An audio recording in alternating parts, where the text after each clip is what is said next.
Hi, I'm Kelly Bassetti Primo, and welcome to my podcast, Learning Curves, where I bring the small business community direct to you.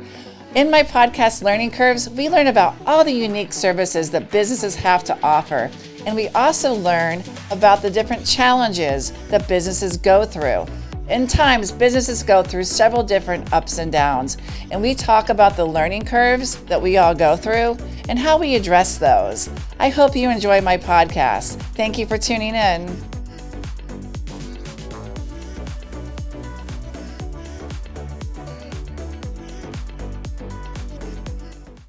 Hello, everyone, and welcome to the next episode of Learning Curves. I'm so excited today to introduce to you my guest today, Miss Ambee Stephens of EmpowHERment. She just started a wonderful group here in the Clearwater area, and I'm going to let her tell you a little bit about what she does.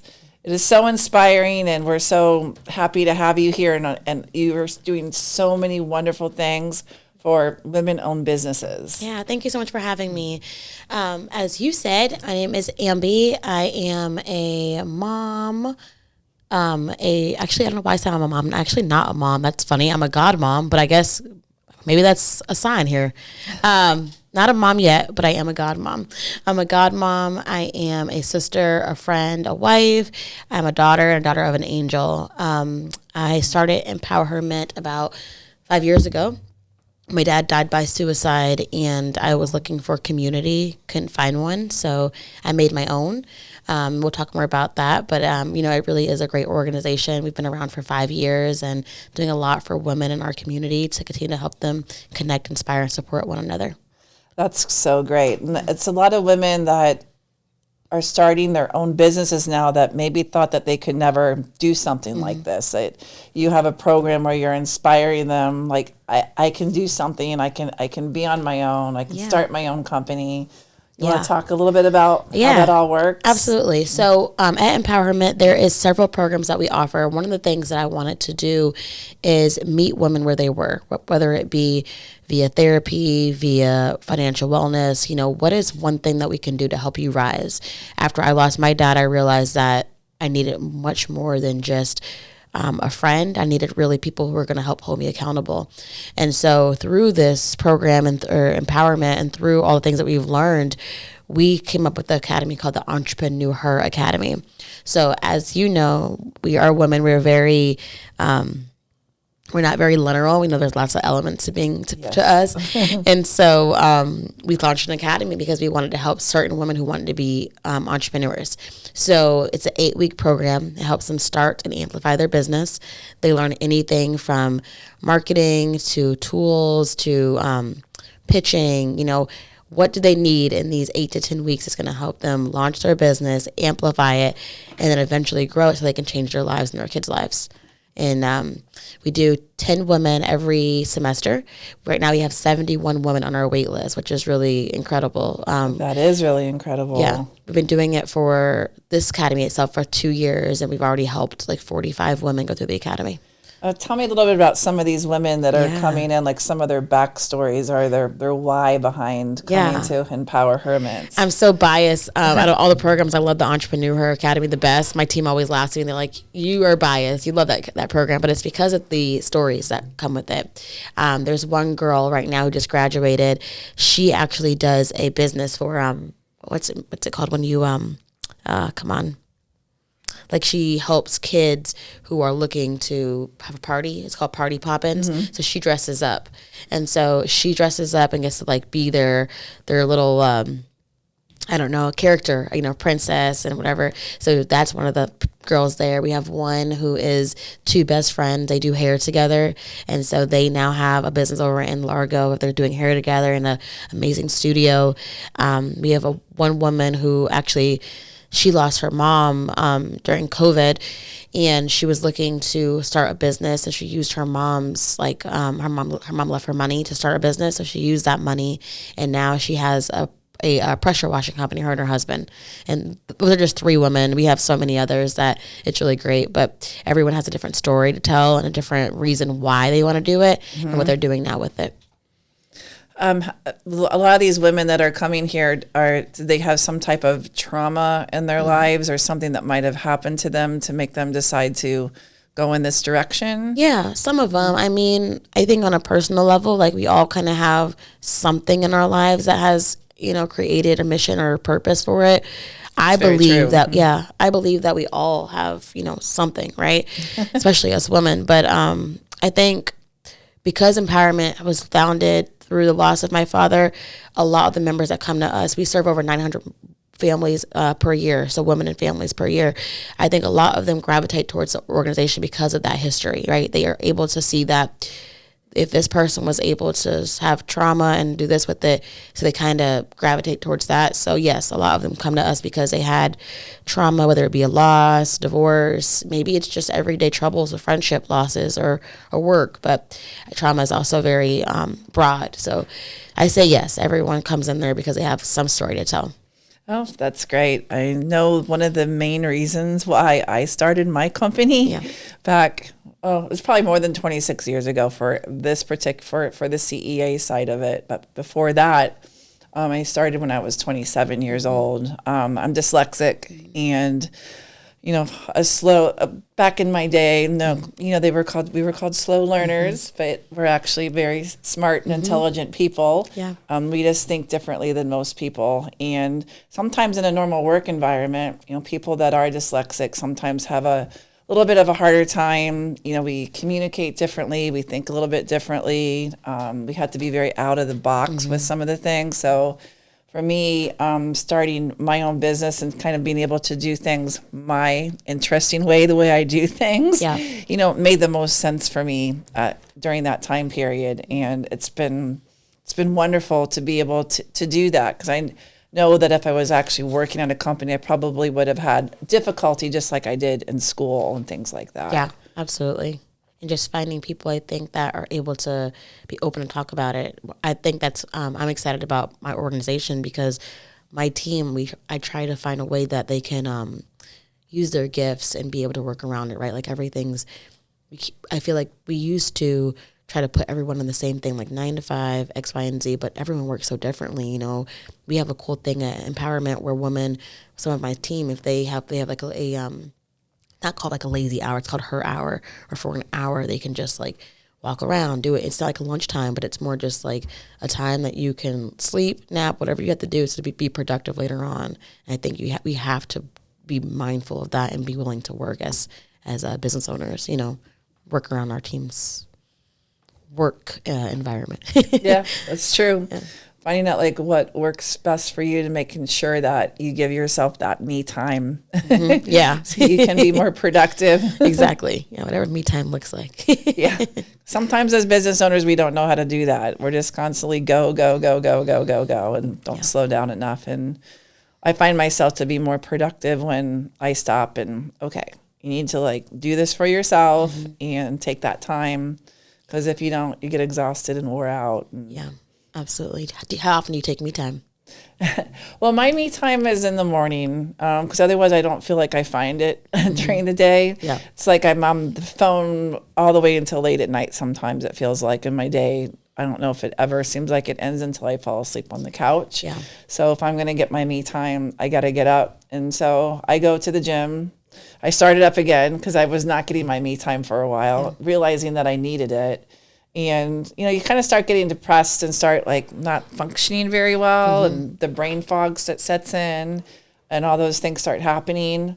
But as soon as I like made that and I've known this for a really long time, as soon as I made that switch and got back into the gym again, where I could actually multitask at the gym too, where I could work out and also listen to my favorite podcast, which I like to do as well, which normally don't have time to do, but I'm always wanting to learn, and that's kind of my jam in the morning. I can work out. I get my favorite podcast in. I go next door. I get my protein shake. I talk to the girl at the shake bar, and that's my little routine every single morning. And so it kind of sets me off and puts me in a much better mood than if I did not do that. Yeah, I definitely get that. I'm the same way. If I don't do it in the morning, the day is ruined. Like, I have to get up and be like, I'm going to do this, because like you said, it's like, once the day gets started, phone calls, emails, meetings, random fires that we got to put out. And then by the time you get home, my poor husband, I'm like, I don't know how you do it, but I get home and it's like barely eat, fall asleep on the couch, and then do it all again the next day.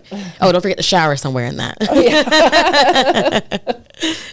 I know. It's like, oh crap, I have to take a shower today. I really don't have time for that. Yeah, that's how it is. It's like, man, how long has it been again?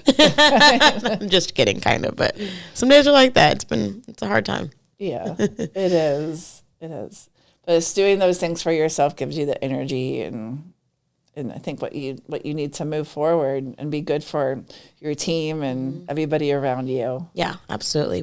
One of my team members today sent me an email called Scheduled Joy, where it's like she puts on her calendar once a day, she does 20 minutes of Scheduled Joy. Whatever it be, a walk by herself, meditation, prayer, affirmation, but just 20 minutes in random time, because she puts it on a calendar. It's like a reminder. And it's like, if he doesn't do it by 6 o'clock, then she does it twice the next day. So I just think you just have to figure out. It wouldn't work well for me, but I'm happy for her that she's able to figure out how to do it. Yeah, I know too, because once my day gets going, I try to, okay, you're going to go meditate for 20 minutes a day. Like, yeah, I can imagine. It doesn't happen. We put in the decline on our Google invite. No, what is this? Right. Meditation, what? Yeah. But you do have to breathe, though. You have to remember to breathe. Yeah, especially at 2 o'clock, but hey, whatever works. Yes, so true. So you recently just opened up, and I got a great opportunity to come to your center, which I was so impressed by. Such a beautiful center that has so many things for women to go, and they can go chill out, and be with other women, to be supportive in a place that you can actually have that together time. Yeah. So you want to talk a little bit about everything that you have there at your center? Yeah. So we have 2 centers, one in Clearwater, one in Palm Harbor. The one in Clearwater, I launched in 2020. We actually used before COVID. Can we use that word? Can you use COVID? Oh, okay. Well, I don't know. I went on a podcast. I said, don't say anything about that. We're trying to not let anything happen this year. Let's get rid of it. Anywho, so before the pandemic, my husband and I were buying a home, and obviously that took a left. So we used our savings and opened up the first center, which was in Clearwater. So obviously using your first home savings, we were trying to, it was our, empty our fund. So we basically launched the center to help women, but it was kind of like a little, brick and mortar mom and pop type of thing. Mm-hmm. So when we got the opportunity to open up our second center, I was really able to make my dream really come to light. So you got to see there's different rooms, there's different themes. The Clearwater Center is incredible, it's awesome, but we weren't able to put all the different rooms in there and really make it what we wanted to. So the one that you got to see is really great. We have a beehive room for entrepreneurship. We have a dream space for therapy. We have a boutique for people to get clothes that Kelly's going to bring us. Yes, we have a hygiene pantry, a purpose room, a kitchen. Every room is really intentional. Even with their names, it's a very intentional space to help every single woman that walks through our door, regardless of what she's coming in there for. So we really wanted it to be like, you can walk in there right now as a successful business owner, and be like, I'm just here for community, or I'm here to give back, or I'm here to learn about X, Y, and Z, and we have something there for you. I'm here for therapy, and so we have a room for everyone that comes in the door. I love that. Thank you. There is something for every woman out there, not just the women that are starting up. I mean, for me, and my purpose is, I feel that I want to be able to give back. Because when you give back, you get a lot of power from that, and a lot of feel good type of thing. And what comes around goes around, so you have to be able to spread that around. Absolutely. We always say, you go from a survivor to a thriver. So a lot of our thrivers are those who want to give back. And, that's a normal thing. It's for women, they go through their seasons, but then they get their power and their EmpowHERment and all of their really feel good when they are able to give back, whether it be time, monetary, just knowledge, just sharing their story, their testimonies.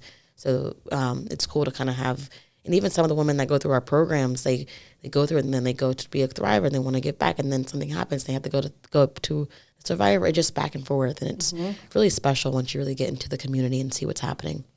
Yeah, I mean, especially as a business owner, when you're so busy during your day, just trying to please your clients all day long, and you're in the day to day, being able to take that extra time to give back, is going to be that thing that makes you feel really good about what you do. Absolutely, and like finding your purpose somehow, and like what does that make you? What makes you feel the best in your day? And I think I'm excited for you to get more involved with that, and I can't wait to see just like you're such an amazing force. So I'm excited for the women to be able to benefit from that and see, how they can grow their businesses and just get the input. Thank you. Yeah. I've been wanting to do it for a while. It's just I would just get stuck in this work rut, and I'm ready to completely, move forward and help people. Yeah. Because I think I can do a good job at that. Yeah. So many other women could do that too. Yeah, you do. You do. We're excited. And also, for the record, Kelly has helped us before. She's just not public about it, but I won't sit here and say anything. But you have helped us before a lot, so thank you. Oh, you're welcome. Yeah, I love the other thing that you have. There is an opportunity for women to get clothes.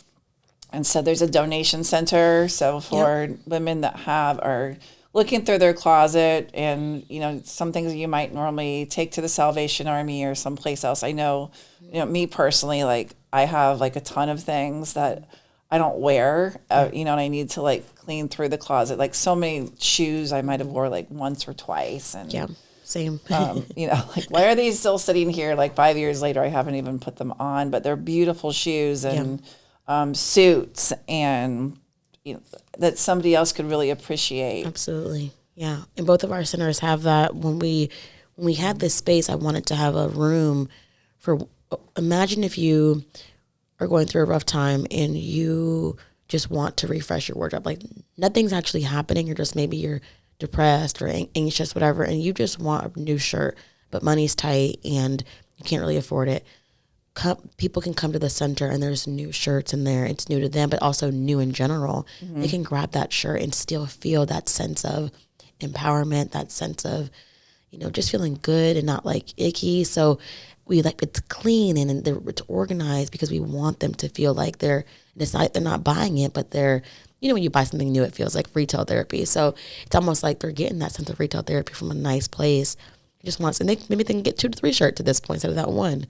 But that's really what it's for anything, whether it be bad day, new business, you lost weight, you gained weight, you just had a baby, maybe you're just going through a divorce, maybe you just got married, whatever big life change or small life change, there is something in that room for you.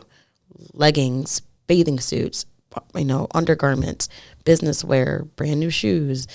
There were slippers in there yesterday, but just anything that you need, we got it. That's great. And then how are you? I know you're raising money and awareness. Tell me a little bit about if somebody wanted to get involved and give back. What are the different ways that we can do that? Yeah, there's always different ways, from volunteering your time, such as what Kelly is doing, by hosting a workshop, an event, just being a part of the community, being a thriver and giving back. Obviously, there's always monies to be raised. So we are always looking for monetary donations for different programs. The funds that people give to EmpowHERment, 98% of it goes towards our programming. So we have therapy fund, et cetera, for different things. But before any of that stuff, a big way to give back is just to spread the word about what we do. Because we are such a extended organization, we're not a domestic violence, sexual assault, or we can't help with those things, but we also just help all women. Sometimes the message gets lost. And so I always say just be an ally and be willing to say, like, this organization really does just help all women. There's no mixture, gray area. No, it really is. We're just here to help all women. So before anything else, I just say spread the word about what we're doing, and that it's a very movement and mission focused thing, and it's not a one-off thing. Like, we do this, we live it, we breathe it, we do it every day, all day long. So that's what I'd say. Okay. I love that. And then do you normally have a charity event every year? You want to talk a little bit about that? Yeah, we have two galas. Two I galas. need We to have go to two one of those fundraisers. too. I need to get in before you sell out next time. We'll get you now that you said that. So the brunch's coming up. That's coming up in the end of May. I'll make sure I have you on my list. So you're on there. Yes. We have two events every year: our brunch and our gala. The brunch is usually May, June, and then the gala is in November. We raise funds for the organization during these times, and we kind of put all of our hands together and make it happen. The gala was in November.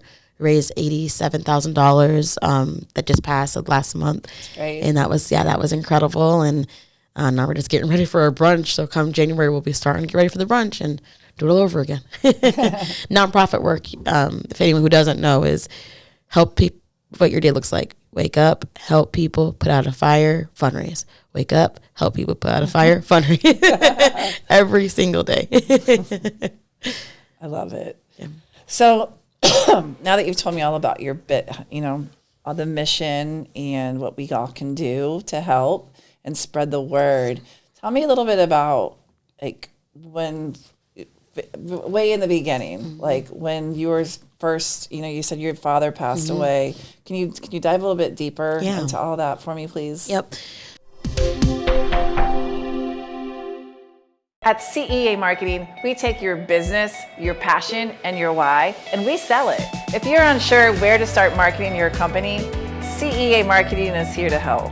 Our team at CEA has tons of experience and top-notch training, which helps you take all the stress and confusion out of marketing your own business.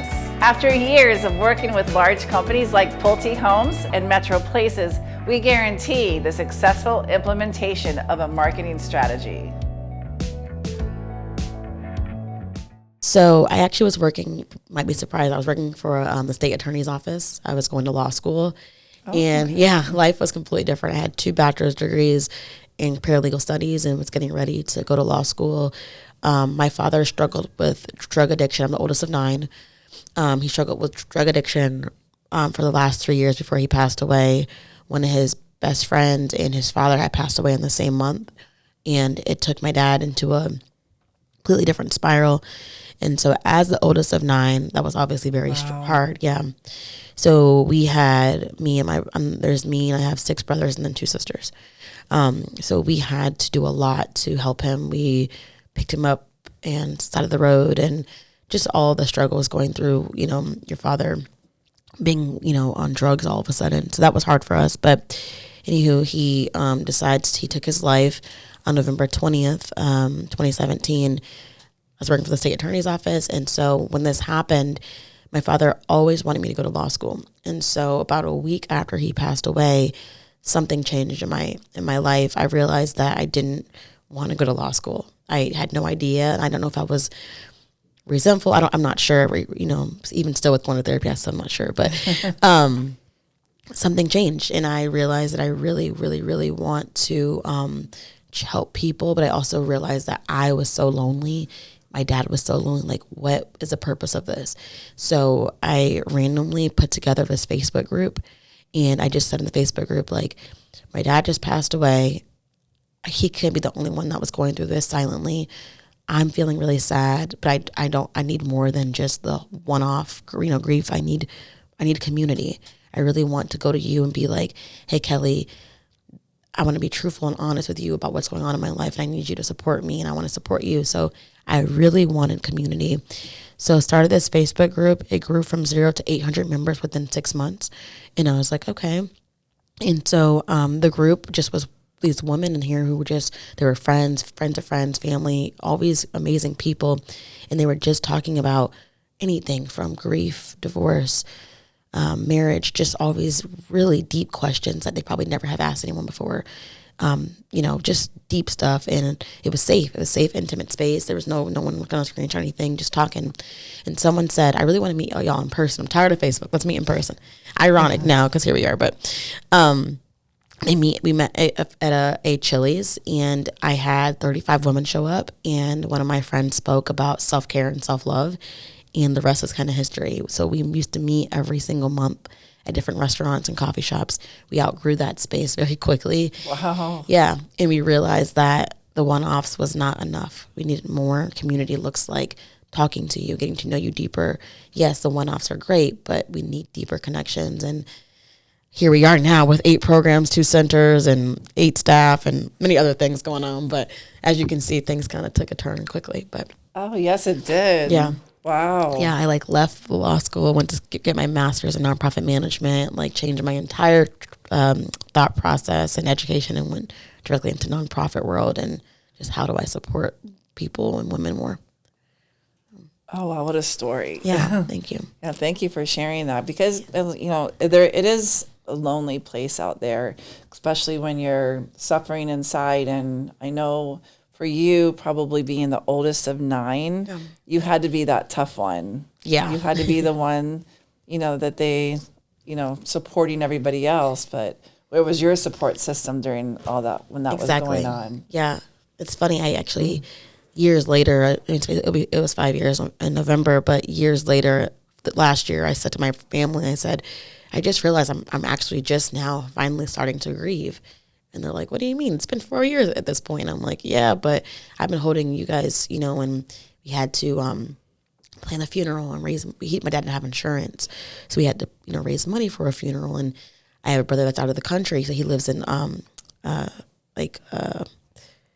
forget, St. Croix. Mm-hmm. So having to send him down here, and just there was a lot of stuff going on. And so you don't really get an opportunity to actually grieve and feel, seen and held until years later, clearly. And so now I'm just now in that process now, grieving and healing and feeling all the feelings. Oh, I'm so glad you have the opportunity to be able to do that. Yeah. Because sometimes people just get stuck and they can't, or they don't know how, and they hold it inside of them, and just and it causes a lot of health problems and mental issues and everything else that goes along with that. So definitely. It's good that you're taking that time for yourself. Yeah, it's messy, but at least you're taking the time to do it. Yeah, you gotta let it go. Healing's messy. When it's ready to come, you let it go. Yeah, for sure. Yeah.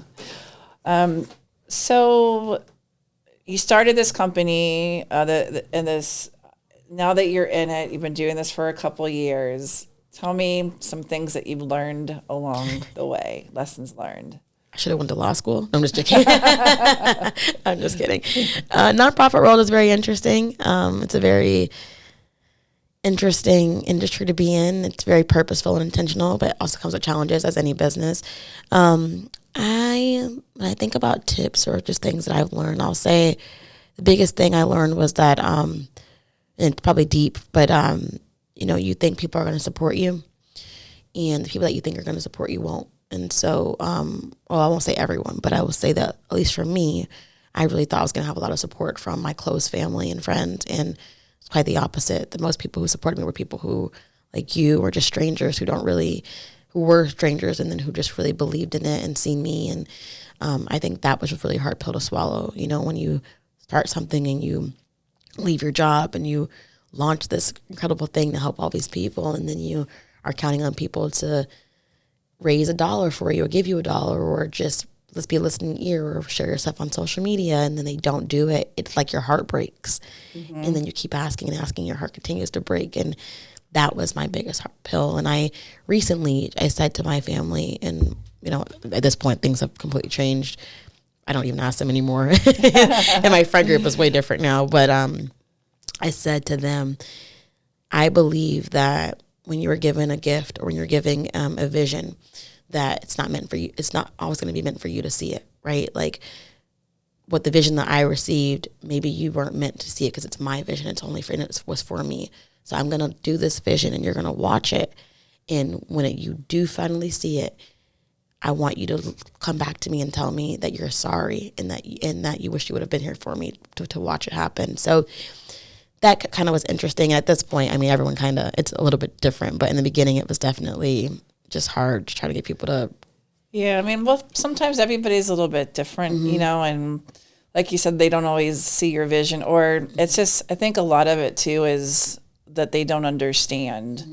Mm-hmm. I think that's the biggest thing, is they don't understand, like they're have no interest in starting a business, or maybe they haven't gone through pain like you have, mm-hmm. or really understanding the person. And I think that's one of the biggest struggles that we find in life, is especially with friends that we might have had that, all of a sudden they're not understanding us as much, and it becomes frustrating, and it becomes really sad. And, we can get in a lonely place, or we can decide, I'm going to find my tribe. That does understand me, that does get it. And by you speaking out to the business community, I think a lot of us, like I was telling you my story behind everything, and I'm one that tends to silently suffer, and my husband calls me a complicated person. He's like, your mind is like a Rubik's cube. It's this I'm kind of like that. And people kind of have a hard time understanding me. Like, I don't even understand myself sometimes. But it's nice to be able to go into a group where you can actually sit down and talk about some of these things, because a lot of times you have to hide that. Hide these things, especially as a business owner. I don't want to tell anybody that I'm like this, because maybe they won't do business with me, or because of these things, it causes me to react certain ways, and I don't know. You learn a lot of things. But being able to talk openly, you find out that other people might not have the same thing that I have, but something different, and that we can be there to all emotionally support each other. And there was not a lot of groups like that. Back 30 years when I started my own company, really not even that long ago, there wasn't a lot. So owning a business and being, doing all the things that you want to do, like people are looking at you like, how are you going to run a business? Or how are you going to go to school? You're like that, and you're all over the place in the scatterbrained, and you're never going to make it kind of thing. Yeah, absolutely. And that's hard to hear. And it's hard to hear. To your point too about what you said about being a business owner and being able to, it's almost like I always say, like, take off your face for a second to be truthful, because I think when you look for support and when you run a business, you get scared because you're like, I don't want to tell people what I'm going through, because then maybe they won't support me or hire me or something like that. So it's really scary, and especially when you're going through some hard things. For me, here I am helping all these women, and when I go through stuff, I kind of hide it. My poor husband, I'm like,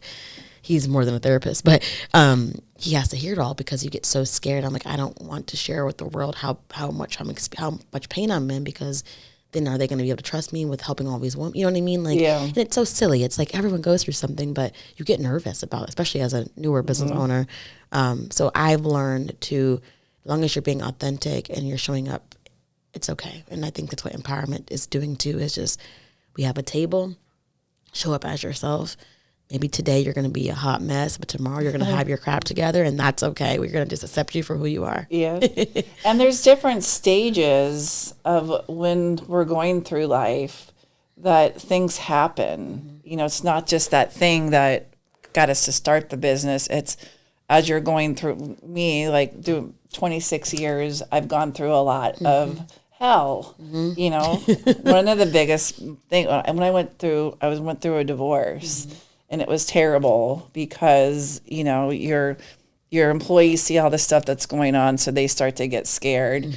You lose most of your friends, because, they're going to take sides, and there goes your friend group, and they're gone. And you have to find new people, to be there to support you. And the business community is probably, she's going to keep herself together long enough to, continue on. And there's all that goes on. For me, that was happening right middle through my whole career of doing this. And there's a lot of rebuilding that had to go on afterwards. Yeah, absolutely. I wish I would have had a community like this to go to, because I pretty much suffered in silence doing a lot of it. Yeah, I get that. I wish we were there for you, but I'm happy that you don't have to go through that right now. But if there's anyone that has to go through it. Yeah, anybody that wants to go through it, though, I'm ready to listen, reach out. Yeah. Kelly can't go through it anymore, but anyone else wants to go through it. I just think that having that support group, like you said, at any of the stages that you're going through your business or in your life, there's all kinds of things that can happen. Yeah. And I think too, like, need to be built up. Yeah, need to be built up. And I think just being like you were talking about your employees, and just like how they got to see all that. And it's just like, when I first got into business, I used to feel like I had to be a certain way, like be very professional all the time, have all these set boundaries, don't let them see all this. And I finally was like, this is not does not feel good for me. The reason why I'm pulling from it is because it's not me, right? Like, so I was going through some health challenges this year, and then my husband's dad passed away this year, and then my grandpa passed away 2 days after he passed away. Wow.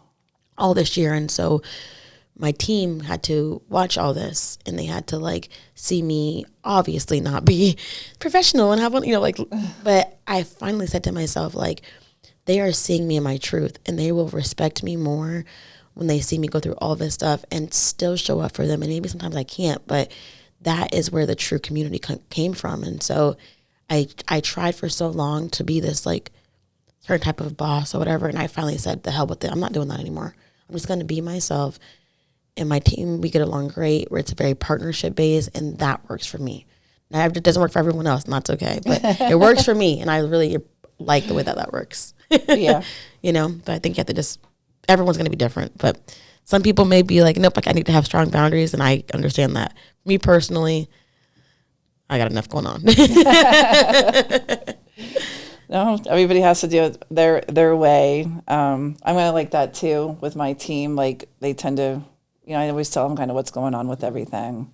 Yeah. You have to. They're going to see it anyway. hasn't always been worked out for me the best, but honestly, those employees that left during some of those troubling times, well, they didn't really have my back or my company's back anyway. Absolutely. They were one of, actually causing more harm than good. Yep. And you realize that once they left, like, absolutely. Oh, I didn't really need them here anyway. Like they were kind of pulling things the wrong way. So if they go, it's okay. Let them go. There's a good reason for it. Absolutely. And you probably, this is your baby, much like EmpowHERment's my baby. So it's almost like, at least I feel like your loyalty and if you can show up for me in the hardest times, we're going to be great forever. And I'm going to show up for you. And, it's really, and I agree with you, I've had the same things. Employees stay, they go. And sometimes it's just like, we separate, we're no longer aligned, but I wish you well and keep on keeping on. Yep. You always know that next person that comes through the door is going to be a little bit better than that person that you were stressing out. Exactly. So because they left. Yeah. That's what I've learned. Yeah, absolutely.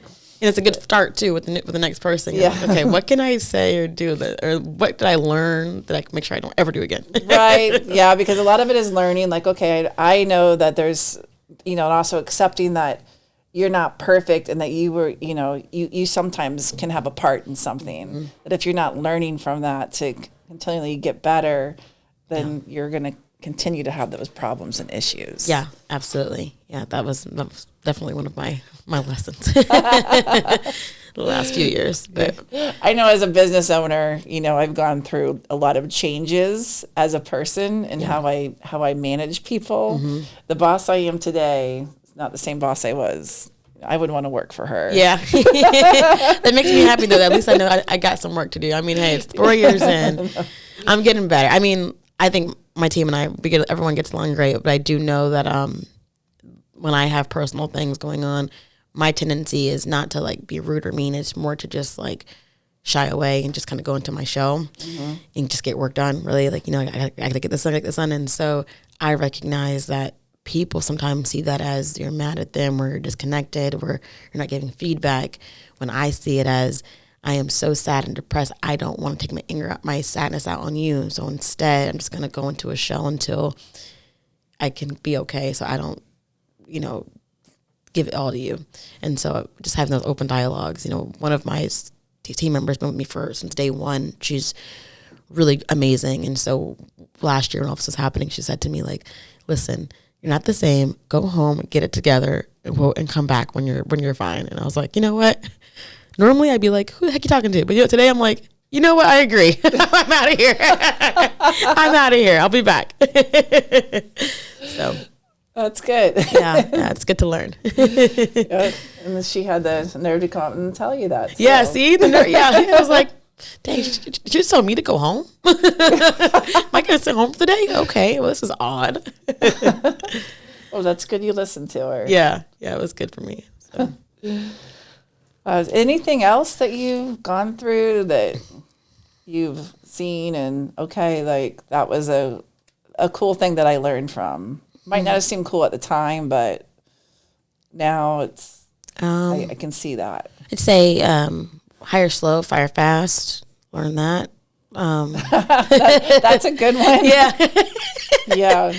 That's one of the things I've learned. And if they don't work out, you gotta and hire them slow. Make sure everyone feels good. It's working well, and then quickly fire, because otherwise, like you said, you start getting all stressed out. The energy is wrong. It just takes one bad person, and the energy in the room's all strange. And especially in a smaller office, yes, because one bad egg can spoil the rest of them. And everything, the whole room is stinky. That's a pretty good analogy. Yeah, it was good. That's perfect. Yep, that's exactly. So that's been one of the things. I think just being willing to pivot, right? Like I pivot a lot. Things don't work out. I try really hard to not. I always say I've been through the worst day of my life already, I think. And so I got through that. And I can get through anything then, and I got to see it again this year. So those moments I was very did not think I can get up the next day, until the fact that I was able to, then I know that no matter what decision that I make, I will always be able to pivot and get up. So I just say, keep on moving and don't get too stuck into one way of doing things, and be open to pivoting, resilient, and trying it a different way to see what works for you. That's great advice. Yeah.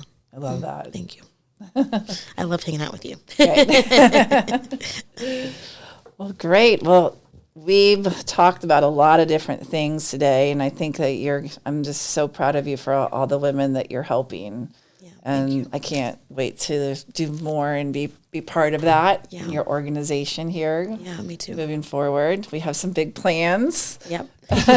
Stay tuned. Stay tuned. Thank you. But yeah, we can't wait to talk about those. And if you want more information about EmpowHERment, we are going to have links in the show notes where you can find the website, the social media links, so you can learn everything about the organization, where they're located. I encourage you to stop by one of the centers. It's so welcoming when you go there, and you will find a place that you'll just love. And if you need to talk to somebody, if you need some counseling, some clothes, I mean, it's just a really nice place to go into. I know sometimes we shy away, some of us that are more introverted, but it's a place for everyone, and go there and check it out.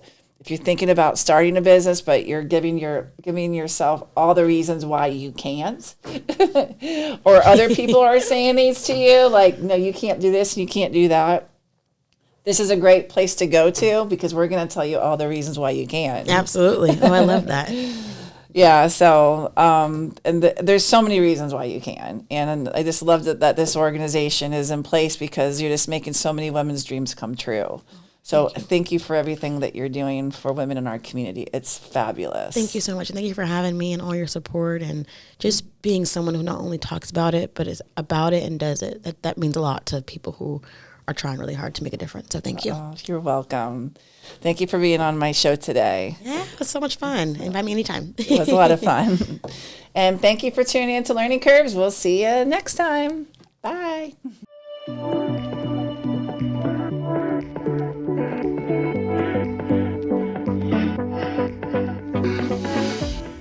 Second Soul Studios is a full-service production studio with capabilities for photo, video, podcasting, editing, co-working, and more. Our photo-video studio has a number of different backdrop choices and props to choose from. We also have a gourmet kitchen set, or if you're an upstart podcaster, you'll love our 4-person podcast studio. So what are you waiting for? Visit secondsoulstudios.com to book a tour today.